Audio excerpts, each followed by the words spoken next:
All right, so we're gonna make abstract cityscapes, and the idea is we're gonna use perspective to make our buildings. And so what I want you to do is on your paper, I want you to just make a horizontal line, just somewhere on the paper.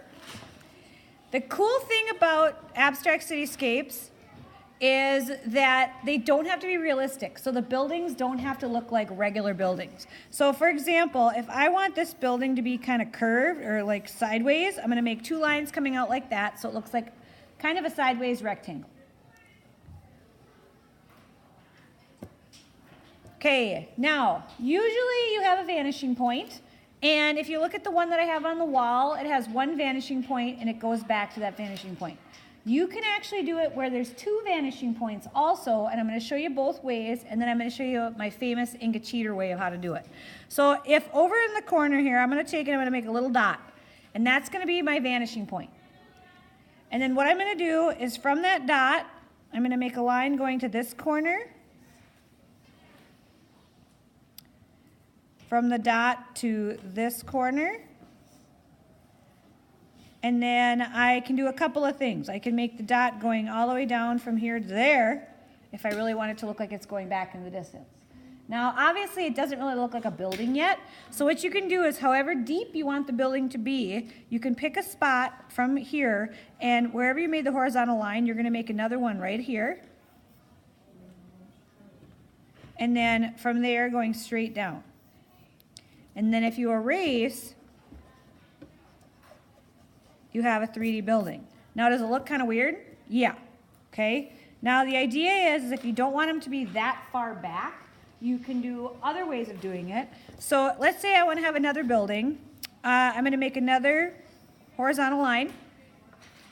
But I want to have this building be kind of like zigzag. So I'm going to do some zigzag down the side.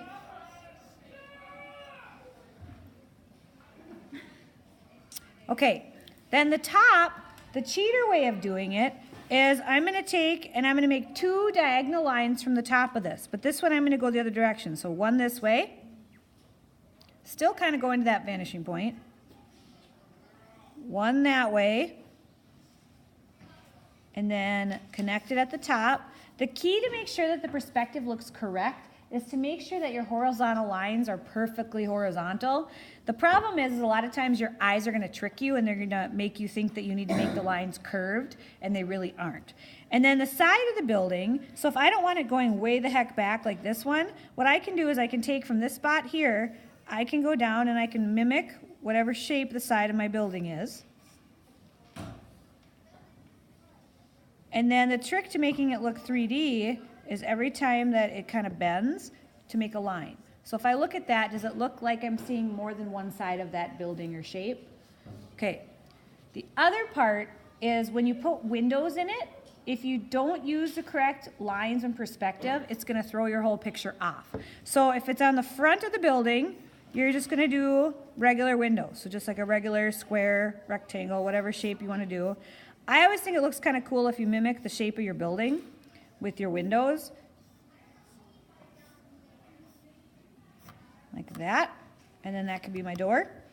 And then the sides of the house or the building are going to go whatever angle you have on the side here. So if you look, do you notice the angle of the window changes? Okay. So if you mimic what you have on the side, it's going to look like it's going off into the distance. Okay, so now I technically have a building. It's three-dimensional, and I have windows, so it looks like it has perspective. Okay, there's other types that you can do that are called two-point perspective. And so if I wanted to take a spot on my paper and I wanted to put a dot here and maybe a dot here, what I could do is, and when I think of two-point perspective, I think of if you're standing on a corner in a city and you can look down both sides of the street and you see both sides of the building. So in the middle of those, I'm just going to make a line.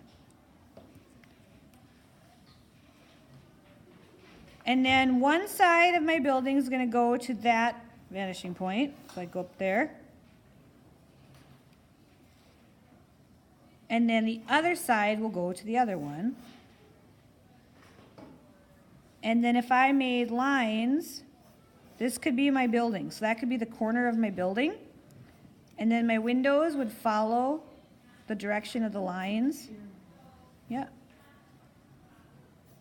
So do you kind of see how it looks like it's supposed to be on a corner? And then you can have a window, a door here and a door here. Now you can choose how you want to do this. If you want it to be one vanishing point, like it's going down the street, like I know you've done that before in the past, you can definitely do that. If you want it to just look like a city skyline and you want to make some different shapes for the top of your building, what you can do is you could take and you could make a triangle somewhere for buildings that have a point at the top.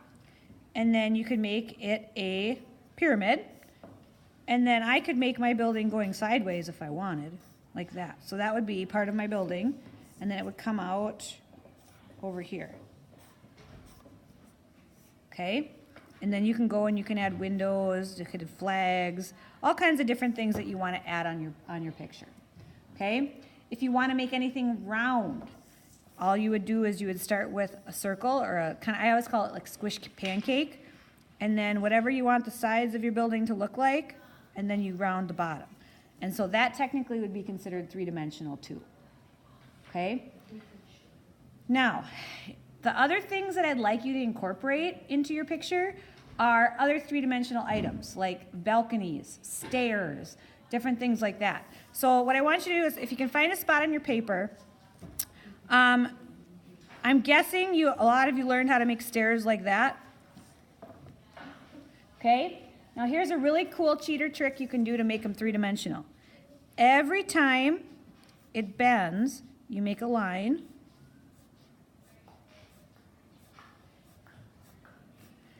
And then on the side, you do the same thing you did to start with. Are they looking three-dimensional yet? Stairs. Okay? Other things you can do is you can have doors open and close. So if I have a door here, but I want to have my door look like it's open. So it looks like you're going up the stairs and in there and then going down a hallway.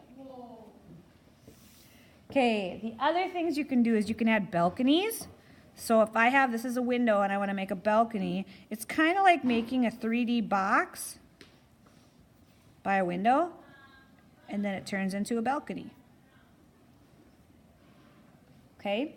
So a lot of these things you can look up online if you want to see how to do it perspective-wise, if you wanted it really accurate. Otherwise, because we're doing abstract, it gives you a little bit of leeway so you don't have to worry about all your lines being absolutely perfect. For your project, you need to have 7 buildings, minimum 7 buildings, a minimum of 5 extras, and the extras can be people, airplanes, signs, sidewalks, cars, all those types of things, and then trees, and then you want to make sure that you fill up the whole entire paper, so you don't want to draw things really tiny on a big piece of paper. And then we're going to be doing coloring with it later, which I'll be showing you in another time. Okay? So the goal today is to practice with the rough draft, draw out buildings three-dimensionally, and try to do some of these other tips and tricks. And then I can walk around and help you today to make sure that you get everything you need.